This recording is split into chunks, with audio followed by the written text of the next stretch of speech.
that opportunity is tremendous, and part of what I wanted to really have this magazine, focus kind of show is that a lot of different people pick up Business North Carolina, and not just life science industry personnel. And so I want people to look, to read, and to say, this is an opportunity. This is an opportunity for me. This is an opportunity for my children. This is an opportunity for people of all backgrounds, genders, what have you. There is a tremendous need, and if they're interested in sciences, want to be in an industry where you're really impacting the health of the worldwide population, where you get real satisfaction every day, I think this is it. And so I think as far as really a recruiting tool, it's a tremendous industry, and we're trying to tell that story and bring people in. 2021 was a phenomenal year for company growth. We saw 34 new companies come into the state in life sciences alone, and that's been an investment approaching $4 billion of new money coming in for facilities and equipment, and something like 4,000 jobs have been announced. So there's a lot of work coming in. Workforce development is key. I'm glad we have representatives here for that, because talent is the key to us continuing to grow. We've done very well in recent years, and I think that there's no reason to see that we won't continue to do that. And through the community college system, and thanks to the Biotechnology Center back in the early 2000s, a process technician training program called BioWork was developed. And again, it started here at the Biotech Center and then made its way to the community college system. And through that training program, which ends up being, depending on the college, about 130 to 150 hours of training over 8 to 10 weeks. So it's short-term, kind of a quick turnaround. But it provides individuals with the foundational principles in biomanufacturing. But also, we need to make sure that curriculum stays up to date. So we have made a pledge to review that curriculum and use industry to assist us with that every couple of years to make sure that we're staying up to date. So we're excited about that. And again, I think the Lilly announcement in Charlotte and Concord area is helping our community colleges to see that biomanufacturing and the opportunity is available really throughout the state. Yeah, Fujifilm Diosynth is going through just a tremendous growth right now. I joined the company 4 years ago, and it was 3 sites, and since then there's been acquisition of several sites, and most recently, I'm sure everyone has seen in the news, there's the announcement of the large mammalian cell culture facility that's being built in Holly Springs, North Carolina, next door to the Securus site. That'll bring about 475 jobs over 5 years to the area, just at that site alone. We've also recently wrapped up an expansion of our manufacturing facility at the RTP site, which expanded a lot of our downstream capability, put in a full-size warehouse, which was something that was missing from the site for quite some time.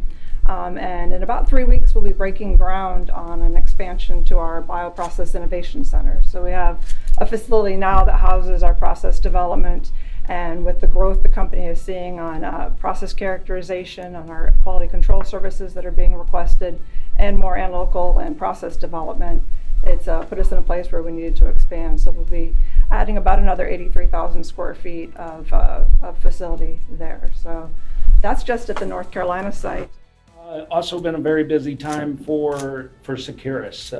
We're doing our best to improve our process, improve our yields, expand our capacity to make sure we can stay up, keep up with demand. And when things like COVID are happening, that only increases the demand for influenza vaccines to keep people out of the hospital. CDC asked us to make more, as an example. But I think some exciting things that have been going on with us, we're also in the process of developing an mRNA flu vaccine. So we're working on that in parallel with certainly extending the use of our cell-based flu vaccine. Challenges over the last year are the same for many companies, and individuals. It's supply. There's not enough on the shelf of some of the things we need, and so it's a constant conversations with our suppliers making sure they know when we need materials and making sure that they're going to be able to deliver those materials. So, so that's certainly been a challenge for the past 12 to 18 months. The biggest challenge from my perspective that at least BTech faces, and I think the same is probably true for all of the training and education institutions, is, and Emily already mentioned it, loss of subject matter experts.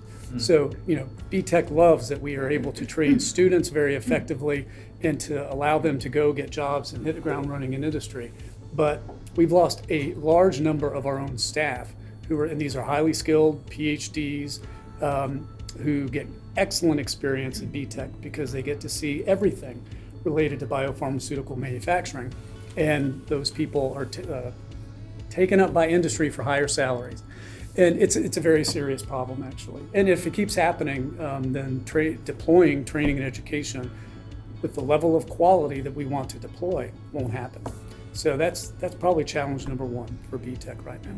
You support economic development and expansion of the industry because the health of the industry is good for everybody, right? Because there's a whole industry that builds up around to support the industry, if you will.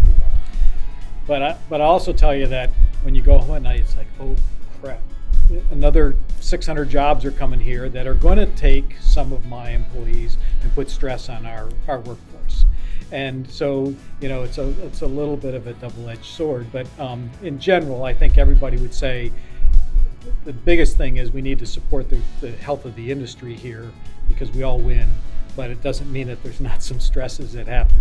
But going back to some of the comments about the challenges with the labor force and with the supply chain, I mean, those are opportunities, right? In the short term, we can't make a lot of changes because we have to abide by regulatory constraints. But long term, that opens up opportunities for innovation to occur.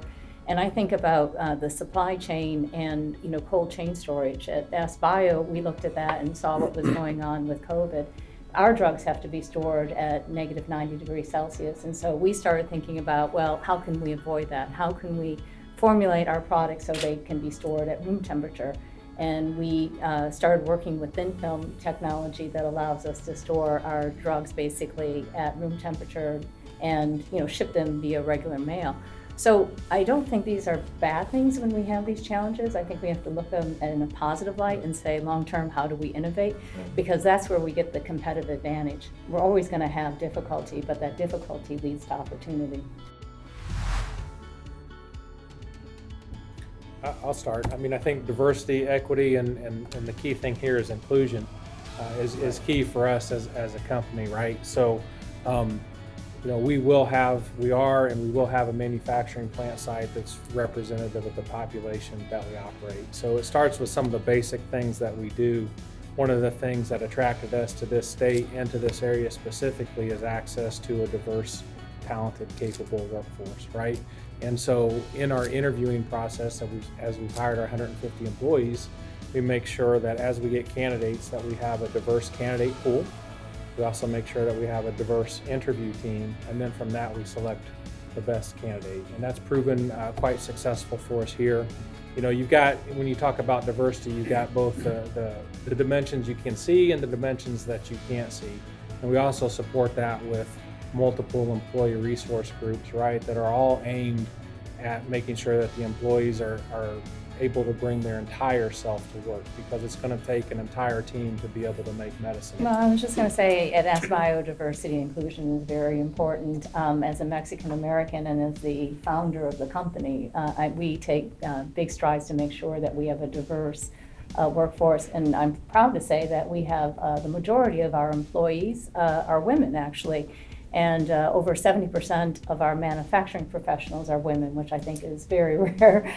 So women and also individuals of color are very well represented in the company, 10 to 12%, depending on the time you do the analysis of our workforce is very talented African American contributors, and we have another 17% Asian. So I think in many ways, I hate to say this, but I think if your leadership is diverse, then the companies tend to be diverse, and people are attracted to companies that have diverse leadership.